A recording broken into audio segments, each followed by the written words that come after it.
네, 안녕하십니까. 신동진 네트워크 신건역셀 박신홍입니다. 네.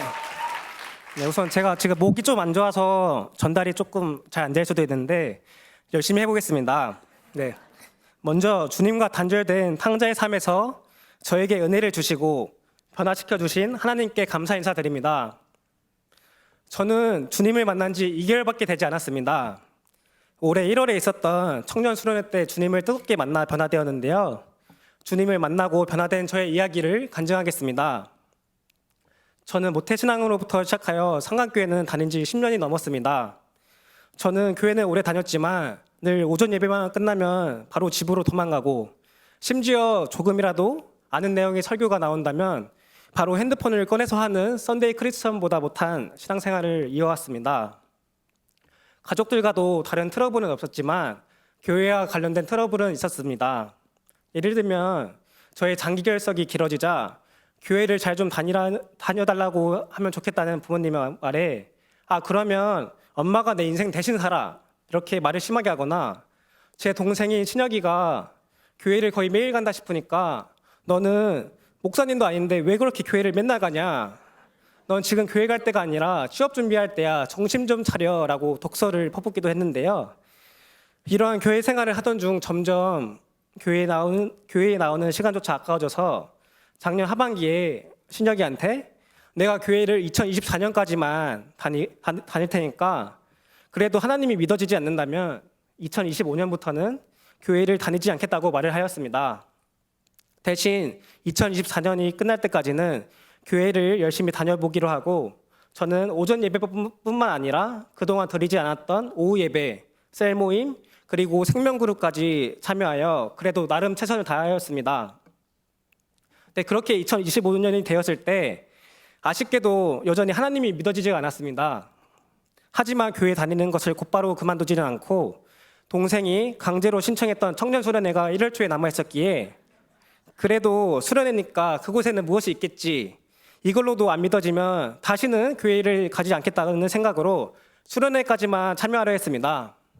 그런데 하필 수련회 첫 번째 날 출발하기 직전에 동생과 사소한 말다툼을 하여 수련회를 가지 않았고 교회에 대한 마음의 문을 완전히 닫아버렸습니다. 네, 그 다음 날 수련회 두 번째 날이죠. 어느 때처럼 집에서 잠을 자고 있었는데요. 누가 제 다리에 손을 얹고 기도를 하는 것이었습니다.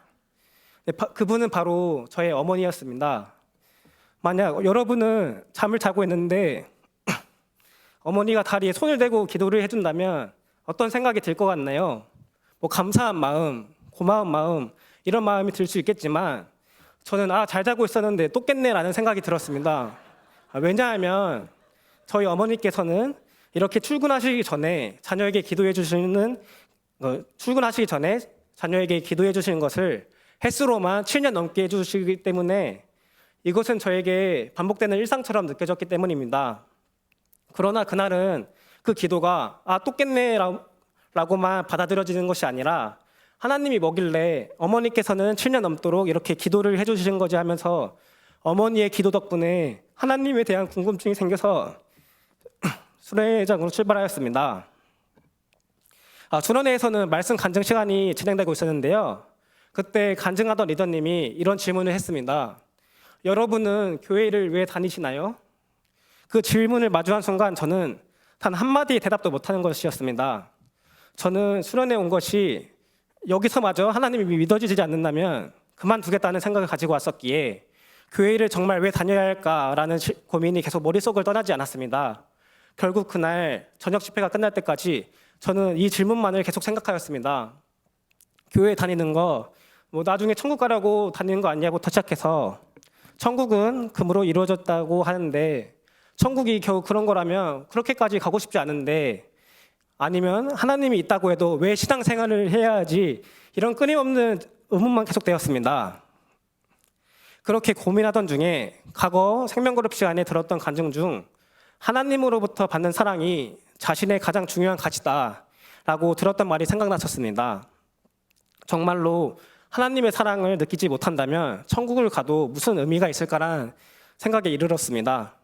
교회에 다니는 이유는 하나님으로부터 받는 사랑 때문이고 단순히 천국을 가기 위해서가 아니라 내가 진정으로 하나님의 사랑을 느껴야지만 교회를 계속 다닐 수 있겠다는 결론이 났습니다.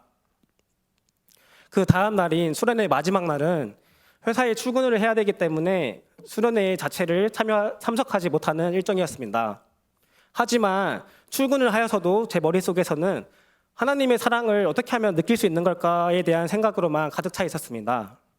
정말 이 답답함을 해결하고자 수련회 마지막 저녁 집회라도 참석하기로 마음을 먹고 회사에서 일찍 퇴근하여 수련회장으로 곧장 달려갔습니다.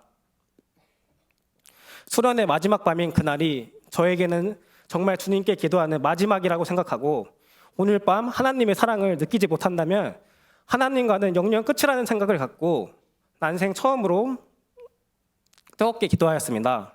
그 무한하다는 하나님의 사랑을 나한테도 좀 알려달라고 간절히 기도하였습니다. 간절히 기도하던 중에 그때 당시 설교 때 들었던 한 성경 구절이 떠올랐는데요. 다 같이 읽어볼까요? 네, 예수께서 들으시고 그들에게 이르시되 건강한 자에게는 의사가 쓸데없고 병든 자에게라야 쓸데있느니라. 나는 의인을 부르러 온 것이 아니요 죄인을 부르러 왔노라 하시니라. 기도하다가 이 말씀이 딱 저의 상황에 대입이 되는 것이었습니다. 지금까지 저는 하나님께 영적으로나 물질적으로나 원하는 게 하나도 없었습니다. 그리고 스스로 남에게 피해 주는 거 없이 살고 있다고 생각되었기 때문에 회개할 것도 없다는 태도로 살아왔습니다. 교회에 와서도 기도를 하는 사람은 아니었습니다. 하지만 이것은 죄인인 나를 구원하기 위하여 십자가에 못 박히신 예수님 자체를 부정하는 태도였습니다. 나는 건강해서, 즉 죄가 없어서 예수님이 필요 없고 예수님은 나 때문에 피 흘리신 거 아니다라고 생각하고 살아왔던 것입니다. 기도하는 중에 저의 이러한 기존 생각이 하나님이 보시기에는 마치 자녀가 아버지에게 나는 아빠 필요 없어요. 아빠 능력도 없잖아요. 라고 말하는 것과 같다는 깨달음이 왔습니다. 그리고 이런 말을 들으시는 하나님의 마음이 얼마나 아프실까 하며 이런 생각이 처음으로 들었습니다. 이러한 깨달음과 감동으로 주님께 처음으로 울부짖으며 제 자신이 죄인임을 고백하며 회개하기 시작하였습니다. 주님, 제가 그동안 깨끗하지도 않는데 죄가 없는 척, 건강한 척 살아왔습니다. 그동안 제가 주님이 필요 없다면서 주님의 그 사랑도 모른 채 나의 삶에만 집중하며 살다가 주님을 잃어버렸습니다. 그동안 주님과 멀어지고 주님을 무시하며 살아왔는데 오늘은 주님을 누구보다 너무나도 만나고 싶습니다. 주님과 멀어져서 많은 죄를 저질렀던 저조차도 주님을 만날 수 있을까요? 오늘 밤 이 기도가 마지막이라고 생각하고 기도를 했지만 이게 마지막이 아니라 이것이 저의 믿음의 시작이라고 생각하고 주님께 계속 나아가겠습니다라고 고백하며 기도하였습니다. 그렇게 수련회가 끝났고 주님과 멀어졌던 삶에 대하여 많은 회개를 하였습니다. 그리고 저는 정말 주님의 무한한 사랑을 더욱 알기를 간절히 원했습니다. 그래서 그 이후로 기도회와 큐티를 통하여 제주 리더 컨퍼런스를 준비하였습니다. 얼마 전까지 교회를 뛰쳐나가려고 했던 저는 제주도행 비행기를 탔습니다. 그리고 그곳에서 정말 많은 은혜를 받았는데요. 그 무엇보다 이번 제리컨을 통하여 무한한 하나님의 사랑을 깊게 느낄 수 있었습니다. 만약 저희 어머니께서 7년 동안 매일 해주시던 기도가 없었더라면 저는 오늘 이곳에 없었을 것입니다. 또한 회개했던 그 수련회에서 간증과 찬양, 섬김과 봉사 등 많은 이들의 고백과 헌신이 없었더라면 저는 오늘 주님께 나아가는 삶이 아니라 주님과 단절된 삶을 살고 있었을 것입니다.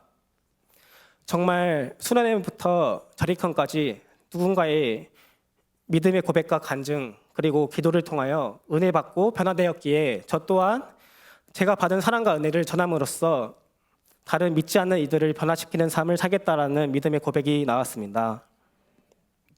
사실 제 성격상 이렇게 앞에 나와 간증하겠다는 것 자체도 어려운 결단이었습니다. 하지만 주님께 받은 은혜가 너무 크고 감사했기에 가만히 머물러 있을 수만이 없었습니다. 그동안은 제가 교대 근무를 한다고 사역은 안 된다, 봉사는 힘들다 도망갔지만 이제는 기도를 통해 정말 내가 할 수 있는 사역들을 찾아서 하고 있고 앞으로도 주님의 일에 더욱 힘을 쓸 것입니다. 예전에 저의 모습처럼 아직 하나님의 사랑을 알지 못하는 영혼들을 위하여 저희 어머니가 해주셨던 것처럼 계속 기도할 것입니다. 그리고 제 동생 신혁이가 저를 억지로 교회로, 셀로, 생명그룹으로 그리고 수련회로 끌고 와줬기 때문에 제가 주님을 만난 것처럼 저도 믿지 않는 친구들에게 하나님을 소개하며 그들에게 하나님의 사랑을 전하기 위해 최선을 다할 것입니다. 이상입니다.